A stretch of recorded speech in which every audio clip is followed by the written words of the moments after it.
The following podcast is a W2M Network original production. Visit W2Mnet.com for all of our other great podcasts, plus news, reviews, articles, and opinions from the worlds of wrestling, video games, football, and entertainment.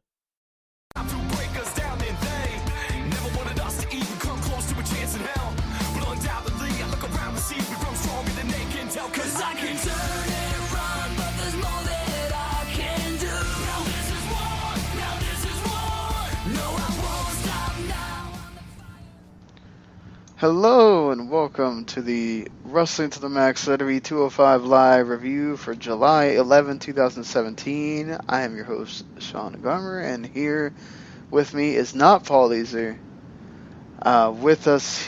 With me here is Wrestling Unwrapped's Harry Broadhurst. How are you doing, sir? I'm good. How about yourself, Sean? Just ready to talk some 205 live, and so excited that I hope to God this is the end of this feud. Please, for God's sakes, let this be the end, because I am so tired of... Gary said he was thinking about, jumping out a window if this wasn't it. I might think about joining him if we find out that this is not the end. But this seems very definitive when we get to it. But yeah, so of course the show was built around that I Quit match between Cedric, Alexander, Noam, Dar. That does happen in the main event. I feel like it's really shitty what they did about giving them... They went over 11 o'clock for them, but they gave them like 10 minutes to do an I Quit match. With just ugh. But we did start off this show with, of course, Akira Tozawa said, it was either on Raw or at the pay-per-view, that Titus better give him a rematch with Neville. Thank you for that clarification. I could not remember for the live news. At the tail end of the kickoff show, right before they went to the main event video package. Okay. So Titus doesn't want Akira Tozawa to feel bad about, how he beat Neville on Raw. So Davari shows up, hangs up on Mr. Titus Worldwide, and he thinks that Tozawa doesn't deserve a rematch. So instead, we get a match between Akira Tozawa and Davari. We have basically Tozawa just whoops up on Davari for the most part. Neville gets pissed and attacks Tozawa and calls for the DQ. And then he throws Tozawa into the barricade. It was a way for Tozawa to look strong again after coming out of a loss. But then also a way for Neville to get some vengeance and lock in that Rings of Saturn and tell him who's boss. Well, not to mention, let's not forget what happened on Raw on Monday night as well, where Tozawa kind of returned the favor to Neville by dropping him nuts first on the top rope and then kicking the rope as well before hitting that top rope senton. I like that he continues his lessons from the Brian Kendrick feud. Do unto others as they do unto you. Right. But back specifically to this match here, I think it makes perfect sense that Neville would be pissed off about that. Therefore, Neville would want vengeance, and he doesn't care if it comes at the expense of handing Ariya Davari a loss. Hey, Neville just doesn't give a shit about anyone, if you haven't noticed. That's just his MO. Except for Neville. Yeah, he cares about Neville, but he doesn't care about the fans, the other wrestlers, or whatever. Just as long as he is Cruiserweight Champion and on top of 205 Live, that is all that matters to the king. I love Drew Gulak in this role. He is so good at it. I really wanted to start going somewhere though, but I liked what he did here with the. He cuts a promo where he makes it seem like he just did this terrible thing, and he talks about like, oh, I took a high risk 2 weeks ago, and it cost me a match to Mustapha Ali, and it's like this. I'm so sorry for my indiscretion. I caved into the peer pressure and dove off the top rope like I just did drugs or something. Like just. He And did not next, sleep with that woman. He was he did up all not. night. He was up on the top rope for quite a while. So he will face Ali next week in a 2 out of 3 falls match. This is very reminiscent to me of the stuff that he did in the Combat Zone for the campaign for a better CZW. It's very similar. It comes off much the same way. And this is the kind of work that I think got him noticed by the WWE, because let's be honest, Gulak is not an especially standoutish guy. He doesn't have a standout frame. He doesn't have a standout match ethic. It's not like you're guaranteed a superstar match every time you see him. He's competent. He's more than capable in the ring. But it's character development like this that makes Gulak stand out amongst the cruiserweights, because of the fact that he has a defined character that people can relate to, even if they think he's an asshole.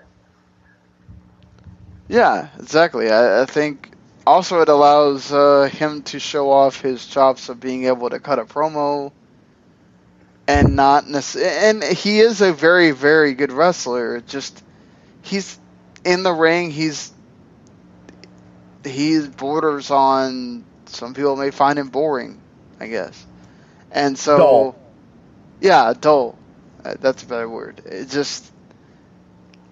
I think this does wonders for him as far as proving that he can have a character. He can have something that, like you said, that you can be relatable. It's easy to understand. It's the guy that's going against all the other guys that fly. And, it creates a very hateable heel for the situation. The problem is that they don't let them fly enough on this show. So some of it kind of falls moot. But if this goes somewhere, I don't know if it's going to... Me and we and Paul have talked about... Could this lead to where he forms a stable of guys that now no longer believe in flying? Or whatever. And I don't know if it would go anything like the Catch Point and Evolve, but just where he kind of has a few guys that start believing in his message. Or if it just becomes this thing where he goes on the crusade like a CZW, but I think either way it's good for him. Well, I think that with the working relationship that they have with Evolve, and the fact that we've seen as many people come from Evolve into the WWE, I wouldn't be surprised to see people like Fred Yehai and Tracy Williams end up joining his campaign for a better 205 Live. Oh, that somebody's got to have Fred Yehai on their radar. I mean, the dude is freaking awesome. I don't know how he is not been signed by WWE at this point. But the argument could be made that Tracy Williams was the biggest standout in Catch Point and Evolve. Certainly. I think you could bring him in for that, but I think they're probably gonna be looking at the bit younger guys at this point. After this, go ahead. Just real quick, how about somebody like All Ego Ethan Page? I love All Ego Ethan Page, so yes, please. He seems like a guy that WWE would love as well, but he seems to also enjoy a bit of what he's doing. He seems content to be where he is right now without moving forward. Right. So, how much of that freedom would he have, even in NXT? I don't know. Right. Would he even get to be All Ego Ethan Page? Would he then have to change his name, probably, and then it's a different gimmick altogether? That's a very good question. Not to mention, he wouldn't have the backstory that the characters built up on the independents as well. Maybe he'll get lucky and he'd get to keep it, but I just wouldn't feel like if he got signed tomorrow that they would think it's big enough for him to keep that. But maybe if that time comes for him, he could negotiate that possibly. Well, so there is somebody that did just sign with the company that I think would be a great fit for 205 Live. Well, Leo Rush? Yes. I just hate guys going to 205 Live and then being stuck here, because Leo Rush deserves more than that. But it just with his size, I feel like that's where he's going to wind up. finds himself in that Austin Aries style pigeonholing that Aries was so disappointed about. Because if you believe the Aries is also older, right? He's 38. He sees AJ Styles. He sees Nakamura. He sees other guys that have his talent, and he goes, why the hell can't I be on those shows? Why do I have to be on 205 Live? Well, I'm going to go somewhere else where I've shown I can be a heavyweight and do that well. I think New Japan would probably stick him as a junior as well, so be careful with that. But he could go back to ROH or GFW or whatever, and I think he'd do fine. Or he can just decide to run the indies, whatever he decides to do. I hate to see this for Leo Rush, I really do, if he just gets stuck in 205 Live. That's why I think, Ricochet, obviously the Lucha Underground thing is keeping him from holding out, but he has been steadfast in saying that I will not come if they stick me in 205 Live. And I don't blame him, because you're like dead in the water there, unless you're Neville. But Neville's a sort of, I would say, like, at this point he's been in the system so long that he's almost more of a WWE guy than he was a Dragon Gate guy or whatever. Whereas Ricochet is a much bigger name coming in, and you're going to stick him in 205 Live. That would just suck for him. The only way I think he would be okay going to 205 Live is if they let the guys in 205 Live wrestle more of the style from the Cruiserweight Classic than a watered-down WWE style they currently do. Even then, it's the whole, like, okay, we saw Akira Tozawa maybe thought he was going to graduate from being in 205 Live, and then it seems like he's not. So that's what sucks, is like, it seems like you don't get out of this division. If they can prove that you do eventually get out of here, then maybe you can sign more of these guys, something like that. All right, so getting back to this show at hand here. Obviously, TJP and Rich Swann have been having this little tit-for-tat thing. And so Rich Swann takes on Mario Connors, takes him almost 4 minutes to beat the guy. This is all an angle so that TJP can come down and say that, look, I expected more out of you. You should have beat, this guy in half the time. And now TJP wants his shot. And unbelievably, TJP wins in less than 30 seconds. And it shows that he actually went out and did what he said instead of looking like an idiot. So I appreciate that, and it kind of continues this feud in an interesting way. I feel like there would have been a bigger story to tell had Connors upset TJ Perkins, though. I feel like it would have been the same tropey thing, like, all the time, though. Like, how many times have we seen that story? Well, I'm actually approaching watching the very first time we saw that story. I'm going through the network, and I'm about to hit the May 17th episode of Raw where the kid pulls the shocker against Razor Ramon. Yeah, the ultimate classic version of that, yeah. But you'll notice that TJP almost got caught, though. Like when he went for the knee bar, and Connors caught him in that roll-up and got a very close 2 count, and then obviously they went straight into the detonation kick for the finish. Yeah, again, it's that whole, like, they give you the tease that maybe this is going to be a problem, and then it's not. So, I also appreciated I've actually enjoyed, I know some people don't like this whole thing with Brian Kendrick and Jack Gallaher, but I've actually enjoyed this. I like that Kendrick gets to play a character more, because he's a very good wrestler still, and Jack Gallaher has the gimmick, obviously, in wrestling. Getting to have both of these guys show more characters, what you need on 205 Live, need more stories. I think this is another case where you're having to bring something out of both men here. And Kendrick basically calling Jack Gallaher a third-rate William Regal, and he it's basically Brian Kendrick tells his story of, man, I had to work hard, I had to do all this stuff to get where I am again. Kendrick lets him know, hey, I've been fighting since I was 16, and you're the guy that blew your first chance here, and now you're getting your second one. I'm not a third-rate William Regal at all. I'm a first-rate Jack Gallaher, the kind of line you'd expect here.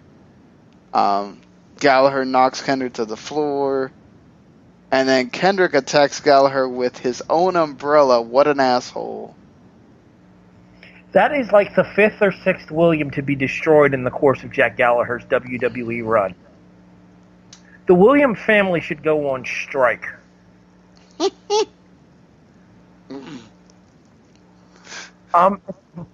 As far as the angle goes, I have no problem with them giving Brian Kendrick something to do by having him work with Jack Gallaher. And I think Gallaher is somebody that they could eventually see something. And you mentioned about people possibly getting out of the 205 Live division there. Let's not forget that Gallaher was the only cruiserweight in the Royal Rumble this year. Yeah, true. So he's obviously somebody who I think that they could potentially see a future for if they decide not to continue with the 205 division in general. Oh, definitely I think Vince likes him, or he wouldn't be here. I just worry about them thinking he can't get past the base part of this gimmick. Can he really be something? No, there's definitely an over-reliance on the British nature, the British gentleman nature of the gimmick, and I think that that's something that tends to be a little overstated when it comes to the creative team kind of constantly throwing that in our faces. And Kendrick doing the same thing, too, calling him a third-rate William Regal. Regal never really relied on the gimmicks such as having something around ringside with him except for his brass knuckles. The difference was that Regal was a cutthroat bastard when he was using the brass knuckles, whereas Gallaher is a gentleman who apologized for causing a disqualification before he caused the disqualification before. Yeah. They've done well with him for the most part. I think it goes into the inconsistency with this show where they use a lot of the same people, and Gallaher has sort of been a victim of that at times. But so let's get to this main event. They give them 5 minutes before 11 to start the match, or I think it's 6 minutes before 11 technically. I thought this was actually pretty good for the time that they gave them. I love the complete shot into the floor, and Dar sold it really well, made you think he could have been knocked out there. I thought they were going to maybe end the match there, but he got up. Alexander did a lot of his patented spots, basically. They were doing the I Quit stuff pretty heavily. Then Alexander puts Dar's arm into the chair in a way where how he's stomping on it, it's basically just getting his arm to the point where it could break. So he does it a few times, keeps asking him to quit. He doesn't want to. And then he goes nuts on the chair. And then he quits. But he doesn't just quit the match or the feud. He also quits Alicia Fox. And then goes off on her about how I wasn't even into you. You're as stupid as you look. I'm 22. I've been here a year. I'm now 23. I'm the best athlete on 205 Live and on Raw. I've had a woman in every country and every city. And Fox is freaking out, of course. All right. And, yeah, basically he used her. Request. Can we discuss the match first, and then we'll talk about the angle? Because you and I had a conversation on the Wrestling to the Max wrestling staff thread on Facebook chat, and I kind of want to bring that chat here to the podcast for everybody to see and listen to. But first I want to talk about the match itself. Yeah, go ahead. All right. The match itself, I thought, was actually very well done for the time constraints that they had put upon them. I think when you do a match like I Quit, you need to set aside some time for it. And I get that doing something like this kind of tells you that, especially if it starts as late as it does, that it's not going to be especially long, which is one of the reasons I figured that this match would open the show tonight. So that way you had no idea how long they were going to go and how violent it was going to get. Agree or disagree that you think this match should have opened the show tonight? I don't know that it had to open. You could have done it in the middle of the show as well. And then just not had us. You didn't have to have the Rich Swann and TJP stuff tonight. You could have done that any other night. And just had this go for 25 minutes.